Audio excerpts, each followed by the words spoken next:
হযরত আয়েশা রাদিয়াল্লাহু তাআলা আনহা আল্লাহর হাবিব আকায়ে নামদার তাজদার মদিনা জনাব মুহাম্মদুর রাসূলুল্লাহ সাল্লাল্লাহু আলাইহি ওয়াসাল্লামের কাছে প্রশ্ন করিলেন, ইয়া রাসূলুল্লাহ, ইয়া হাবিবাল্লাহ, হে বিশ্বসভার সভাপতি, সকল নবী রসুলগণের মাথার তাজ, শামসুল হেদায়ত, বদরুদ্দুজা, সৈয়দুল সাকালাইন, ইমামুল মুরসালিন, খাতুমুন নবীন ওয়াল মুরসালিন, আফতাবে নবুয়াত, শাহিন শাহে রাসালাত, জনাব মুহাম্মদুর রাসূলুল্লাহ সাল্লাল্লাহু আলাইহি ওয়াসাল্লাম কাল কিয়ামতের ময়দানে যখন বেহেশত উদ্বোধন করা হবে, ওই কাল কিয়ামতের ময়দানে বেহেশতি পোশাক সর্বপ্রথম কাহাকে পরানো হবে?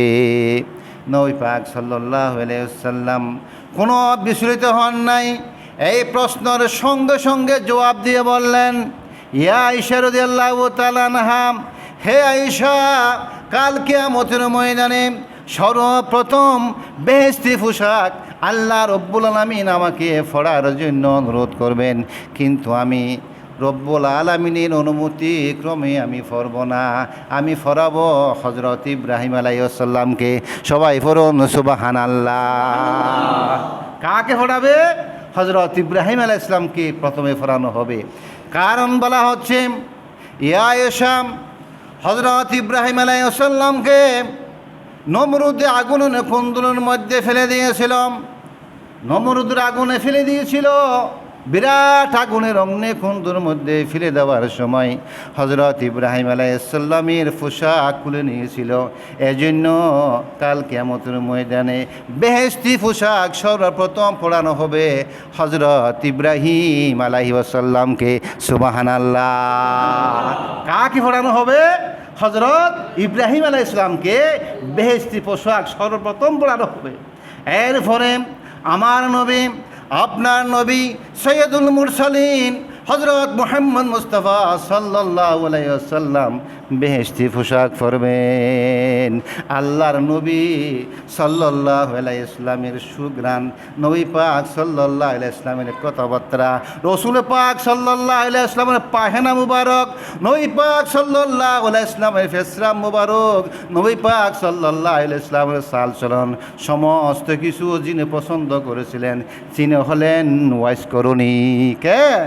ওয়াইস করণী। আল্লাহর নবী দুনিয়া থেকে বিদায় নেওয়ার প্রাককালে সবাইকে উপস্থিত সবাইকে বলেছিল, আমার যুব্ব মুবারক, তোমরা আমার একজন পাগল আছে ওয়াইস করণী, ওয়াইস করণীর কাছে তোমরা পৌঁছাইয়ে দেবা। সুবহানাল্লাহ। কার কাছে? ওয়াইস করণীর কাছে। হযরত ওয়াইস করণী রাদিয়াল্লাহু তাআলা আনহুর কাছে পৌঁছিয়ে দেবা। একদিন ফজর নামাজ শেষ করলেন, ওয়াইস করণীর ঘরের মধ্যে বাহিরে দরজা খুলে দেখলেন, কি ব্যাপার, আমার ঘরের মধ্যে আমি বিশ্বনবী সাল্লাল্লাহু আলাইহি ওয়াসাল্লামের সুঘ্রাণ পাচ্ছি, কারণটা কি? দরজা খুলে দেখলেন নবী পাক সাল্লাল্লাহু আলাইহি ওয়াসাল্লামের তিনজন সাহাবা হযরত ওয়াইস করণীর বারান্দার মধ্যে উপস্থিত হয়ে বললেন, আসসালামু আলাইকুম ইয়া ওয়াইস করণী, ও ওয়াইস করণী, আমরা তোমাকে সালাম দিলাম।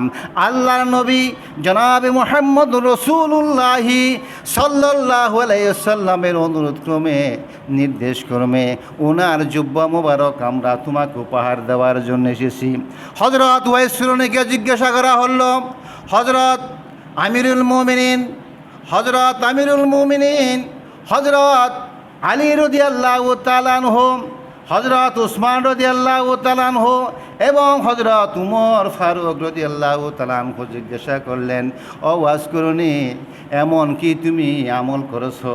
নবী পাক সাল্লাল্লাহু আলাইহি ওয়াসাল্লামের দেওয়ানা ছিলাম, আমরা পাগল ছিলাম, আমরা সব সময় নবী পাক সাল্লাল্লাহু আলাইহি ওয়াসাল্লামের আশেপাশে থাকতাম, সব সময় আমরা তার অর্ডার পালন করতাম। তুমি এমন কি গুণগান করেছো, তুমি এমন কি আমল করেছো, নবী পাক সাল্লাল্লাহু আলাইহি ওয়াসাল্লামের জুব্বা মুবারক তোমাকে উপহার দিয়েছে।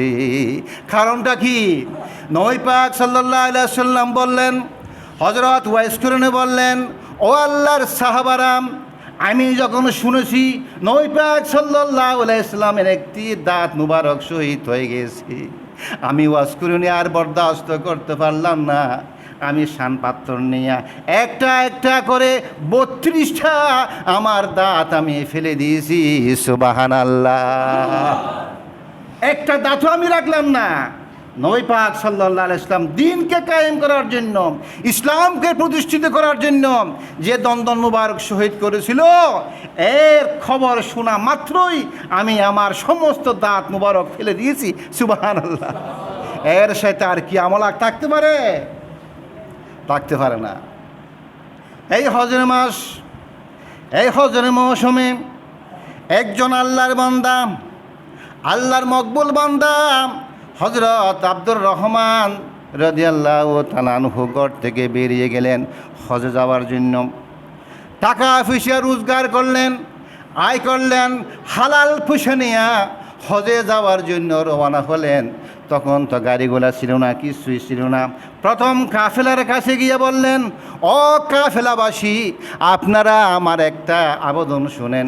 আমি মক্কা যাব, মদিনা যাব, নবী পাক সাল্লাল্লাহু আলাইহি সাল্লামের রোজা মুবারকের মধ্যে গিয়া আমি সালাতু সালাম দেব। আসসালাতু আসসালামু আলাইকা ইয়া রাসূলুল্লাহ, আসসালাতু আসসালামু আলাইকা ইয়া হাবিবাল্লাহ।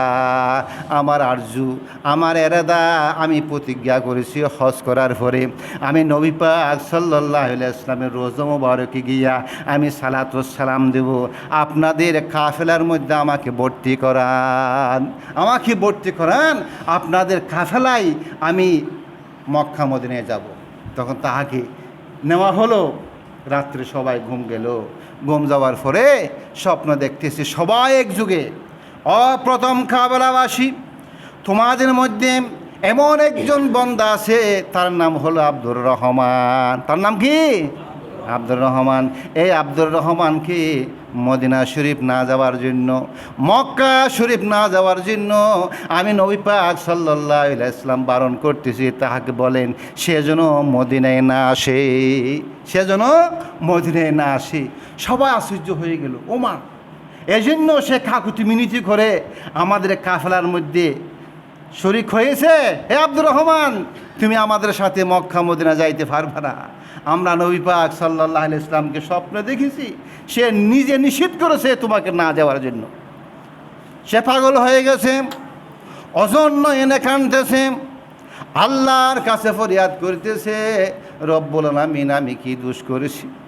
আমি প্রতিদিন 5 ওয়াক্ত নামাজ পড়ার পরে অবশ্যই আমি 1 ওয়াক্তের মধ্যে 10 বার নবী পাক সাল্লাল্লাহু আলাইহি ওয়াসাল্লামের উপর দুরূদ শরীফ পড়তাম। দুরূদ শরীফ না পড়ে আমি কখনো মোনাজাত করি নাই। ও আল্লাহ, আমি আপনার হাবিবকে ভালোবাসি, আপনার হাবিবকে ভালোবাসি, আমার নবী সাল্লাল্লাহু আলাইহি ওয়াসাল্লামকে আমার দন দৌলত সম্পদ স্ত্রী সমস্ত কিছুর চাইতে বেশি ভালোবাসি। সে এখনো নিষেধ করেছে আমি মক্কা মদিনায় না যাওয়ার জন্য। রাত্রে সবাই ঘুম গেল। একসাথে 3টি কাফেলা, সবাই কাফেলার মানুষদেরকে একই সাথে আবার স্বপ্ন দেখাচ্ছে নবী পাক সাল্লাল্লাহু আলাইহি ওয়াসাল্লাম। এই আব্দুর রহমানের কারণে সবাই স্বপ্ন যুগে নবী পাক সাল্লাল্লাহু আলাইহি ওয়াসাল্লামকে দেখার সুযোগ হয়েছে। সুবহানাল্লাহ, দেখার সুযোগ হয়েছে। সবাই বলতেছে, আব্দুর রহমান, তুমি বাড়িতে চলে যাও, বাড়িতে চলে যাও। সেই দিন সবাইকে বলে দিয়েছে, সমস্ত কাফেলার মানুষ, আব্দুর রহমানকে আমি মদিনা শরীফ না যাওয়ার জন্য বারণ করতেছি শুধুমাত্র একটি কারণ, তার সাথে আমার এমন মহব্বত সৃষ্টি হয়েছে, এমন প্রেম সৃষ্টি হয়েছে, সে যখন আমার রোজা মুবারকের সামনে এসে সালাতু সালাম দেবে, আসসালাতু আসসালামু আলাইকা ইয়া রাসূলুল্লাহ, এভাবে যখন সালাম দিবে, আমি নবী মাটির ভিতরে থাকতে পারবো না। আমি মাটির ভিতরে সুঅবস্থায় আছি, সেখান থেকে বেরিয়ে আব্দুর রহমানের সাথে মোলাকাত করা আমার ওয়াজিব হয়ে যাবে। সুবহানাল্লাহ। এভাবে আমার সাথে তার কি হয়েছে? মহব্বত হয়েছে, সেতু বন্ধন হয়েছে। আব্দুর রহমান বুঝ পেয়েছে, ইয়া রাসূলুল্লাহ, আমি যাব না, আমি আমার বাড়িতে চলে যাব। তাহলে আব্দুর রহমানের কপালের মধ্যে হজে মবরুরের সওয়াব দেওয়া হয়েছে। সুবহানাল্লাহ, ঠিক কিনা? হজে মবরুরের সওয়াব দেওয়া হয়েছে। আর একটা ঘটনা আপনারা শুনুন। হজরত আব্দুল্লাহ ইবনে মুবারক বড় আলেম ছিলেন, বড় বুজুর্গ ছিলেন। হজ করার জন্য গিয়েছিল, কিতাবের মধ্যে লিখেছে সে হজ করিতেছে, আল্লাহর ঘর তওয়াফ করিতেছে এবং আরফাতের ময়দানে অবস্থান করিতেছে। অবস্থান প্রাককালে হঠাৎ করে তার চোখের মধ্যে ঘুম এসে গেছে। যখন ঘুম এসে গেছে তখন দুইজন ফেরেশতা এসে তার সামনে কথাবার্তা বলিতেছে। একজন ফেরেশতা আরেকজন ফেরেশতাকে জিজ্ঞাসা করিতেছে, হে ফেরেশতা, তুমি কি জানো এখন এই মৌসুমের মধ্যে কত হাজার কত লক্ষ হজ হাজিরা হজ করিতেছে? অত প্রায় ৬৪ লক্ষর উপরে। এর মধ্যে শুধুমাত্র ৬ জনের হজ কবুল হয়েছে। সুবহানাল্লাহ। কয়জনের? ৬ জনের হজ কবুল হয়েছে। ওমা, লক্ষ লক্ষ টাকা, কোটি কোটি টাকা খরচ করে মানুষ হজের মধ্যে গিয়েছে আল্লাহর ঘর তওয়াফ করার জন্য, আরফাতের ময়দানে অবস্থান করার জন্য, নবী পাক সাল্লাল্লাহু আলাইহি ইসলামের রোজা মুবারকে গিয়া সালাতু সালাম দেওয়ার জন্য এত পয়সা খরচ করে এখানে এসেছে। আর শুধুমাত্র ৬ জন মানুষের হজ কবুল হয়েছে। হঠাৎ করে এই ব্যক্তি হজরত আব্দুল্লাহ ইবনে মুবারক বড় আলেম বুজুর্গ ব্যক্তি আবার ঘুমিয়ে পড়ল। আবার স্বপ্নের মধ্যে দেখিতেছে, ও আব্দুর রহমান, ও আব্দুল্লাহ ইবনে মুবারক, তুমি বিচলিত হইও না। এই ৬ জনের হজ আল্লাহ রাব্বুল আলামিন কবুল করেছেন এবং তাদের হজের বিনিময়ে লক্ষ লক্ষ মানুষ যারা হজ করার জন্য এসেছে তাদের কারণে সবার হজ আল্লাহ রাব্বুল আলামিন কবুল করে ফেলেছেন। সুবহানাল্লাহ। সবার হজ কবুল করে ফেলেছেন ওই ৬ জনের কারণে। সুতরাং লক্ষ লক্ষ টাকা খরচ করে যারা হজ যাবেন অবশ্যই তারা হজ মবরুরের অংশীদার হবে এবং মাসুম হয়ে যাবে, তার গুনাহাতা থাকবে না। আল হাজ্জুল মবরুরু লাইসা লাহুল জাযাউ ইল্লাল জান্নাহ। মবরুর হজের বিনিময় জান্নাত ছাড়া আর কিছু নেই। হজ জান্নাত ছাড়া আর কিছু আছে? নাই। এখন সারা বাংলাদেশের মধ্যে বিশ্বর সারা বিশ্বর মধ্যে বিভিন্ন প্রান্তরে হজ করার পরে যার যার বাড়িতে তারা চলে আসবে। তবে আমরা যারা গরিব আছি, এতিম আছি, মিসকিন আছি, আমাদের হজ কীভাবে হবে? আমাদের হজও আছে, গরিবের হজও আছে। এই মসজিদের দিকে যদি একবার তাকান, আপনার নিজের মা নিজের পিতার চেহারা মুবারকের যদি মহব্বতের দৃষ্টিতে এবং শ্রদ্ধার সাথে যদি একবার তাকান, আল্লাহ রাব্বুল আলামিন হজ মবরুর সওয়াব দিয়ে দিবেন। সুবহানাল্লাহ। এর সাথে সৌভাগ্য আর আছে? লক্ষ লক্ষ টাকা খরচ করে মানুষ হজ গিয়েছেন, তারা হজ করে যে সওয়াব পাইবেন, আপনার ঘরের মধ্যে যে ফিরসাব আছে, আপনার মা আছে, বাবা আছে, তার চেহারার দিকে যদি একবার নেক নজরে তাকান, হজের সওয়াব দিয়ে দিবেন কে? আল্লাহ। কে দিবেন? আল্লাহ রাব্বুল আলামিন দেবেন। সম্মানিত, হ্যাঁ, মারা গেলে কিভাবে মারা গেলে? যখন মা বাপ ছিল, আপনাদের মা বাপ তো ছিল, মা বাপ একবারও দেখেন নাই, তাদের কথা বলেন। হ্যাঁ, এমনও সন্তান আছে পিতামাতাকে দেখেন নাই, এমন সন্তান আছে না? যেমন আমার নবী হযরত মুহাম্মদ মুস্তাফা সাল্লাল্লাহু আলাইহি ওয়াসাল্লাম নিজের বাবা ওকে দেখেন নাই, নিজের মাকে দেখেছিল ৬ বছর। কয় বছর? ৬ বছর। বাবাকে দেখেন নাই, মাকে দেখেছিল।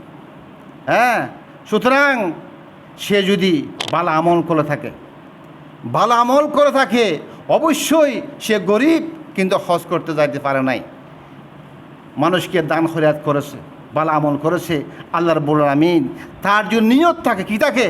নিয়ত, আমি হজ যাব, অবশ্যই আমি হজে যাব, হজ করার জন্য যাব, সে নিয়ত যদি থাকে, যদিও বা টাকার কারণে সে হজে যাইতে পারে নাই, মৃত্যুবরণ করেছেন, আল্লাহ রাব্বুল আলামিন তার আমলের মধ্যে হজ মবরুরের সওয়াব দিয়ে দেবেন। সুবহানাল্লাহ।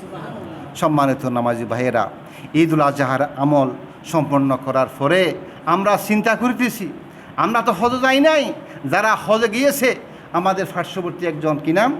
ফৈসুদ্দিন, জনাব ফৈসুদ্দিন সওদাগর হজের মধ্যে গিয়েছে। সে আসবে, আসার পরে এই মহল্লার মসজিদে তাকে 2 রাকাত নামাজ পড়াবেন এবং তার দ্বারা আপনারা দোয়া করাবেন। ঠিক আছে, দোয়া করাবেন, তার দোয়া কবুল হবে 100% শিওর। সে যেহেতু আল্লাহর ঘর তোয়াফ করার জন্য গিয়েছে, মক্কা মদিনা গিয়েছে, আল্লাহর ঘর তোয়াফ করার জন্য, হজ করার জন্য গিয়েছে, সেখান থেকে আসবে, তার জন্য আপনারা দোয়া করবেন, সেও আমাদের জন্য দোয়া করবে। সম্মানিত নামাজি ভাইয়েরা, এই যে আমাদের আমলগুলো কবুল হলো কিনা, এই যে কুরবানি দিলাম, দান সৎকা করলাম, ঈদুল আজহার আমল সমূহের মধ্যে কুরবানি একটা বড় আমল ছিল। কুরবানি একটা কী ছিল? বড় আমল ছিল। এই কুরবানি কি আল্লাহ তাআলার কাছে সবচেয়ে গুরুত্বপূর্ণ? অবশ্যই গুরুত্বপূর্ণ। সে কুরবানির বিনিময়ে আপনার তাকওয়া চেয়েছে। কী চেয়েছে? তাকওয়া। কুরবানি করে আমরা তাকওয়া অর্জন করলাম কিনা, আল্লাহর অর্ডার পালন করলাম কিনা, শুধুমাত্র এটাই চেয়েছে। আল্লাহ রাব্বুল আলামিনের কাছে গোশত, রক্ত, মাংস কিছুই পৌঁছবে না, শুধু পৌঁছবে আপনার তাকওয়া। কি পৌঁছবে? তাকওয়া পৌঁছবে। সুতরাং আল্লাহ রাব্বুল আলামিন বলেতেছে সূরা আল হজ 37 নম্বর আয়াত, লা ইয়ানালাল্লাহা লুহুমুহা ওয়ালা দিমাউহা ওয়ালাকিন ইয়ানালুহু তাকওয়া মিনকুম। কখনই আল্লাহর নিকট পৌঁছায় না এদের গোশত, রক্ত, মাংস, শুধুমাত্র পৌঁছায় তাকওয়া। কি পৌঁছায়? তাকওয়া পৌঁছায়। অর্থাৎ আল্লাহ পাক আমাদের কাছে তাকওয়া চেয়েছেন। কুরবানি করার পর সেই তাকওয়া আমাদের লাভ হয়েছে কিনা, আমরা অর্জন করছি কিনা, সেটা আমাদের দেখার বিষয় নয়। আল্লাহ রব্বুল আলামিন অবশ্যই কবুল করেছেন। এই যে কুরবানি করলাম, আমরা পশু কুরবানি করলাম, অনেকে ছাগল কুরবানি করলাম, বেড়া কুরবানি করলাম, গরু, মহিষ, দুব্বা, উট কুরবানি করলাম। এই রক্ত মাটিটি ফরার আগে আল্লাহ রব্বুল আলামিন কবুল করে ফেলেছেন। সুবহানাল্লাহ। সঙ্গে সঙ্গে আল্লাহ কবুল করে ফেলেছেন। তাই বলতে হয়, বান্দা যদি তাকওয়া হাসিল না করে তবে আল্লাহর কোনো ক্ষতি নেই।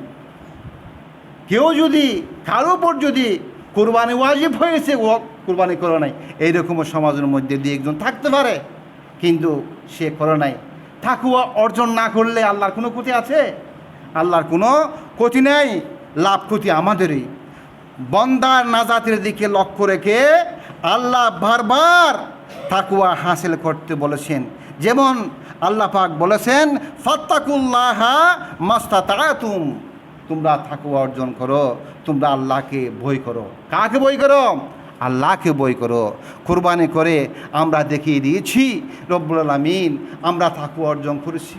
লক্ষ লক্ষ টাকা খরচ করে, হাজার হাজার টাকা খরচ করে আমরা রক্ত প্রবাহিত করেছি শুধুমাত্র আল্লাহ তোমাকে সন্তুষ্টি করার জন্য।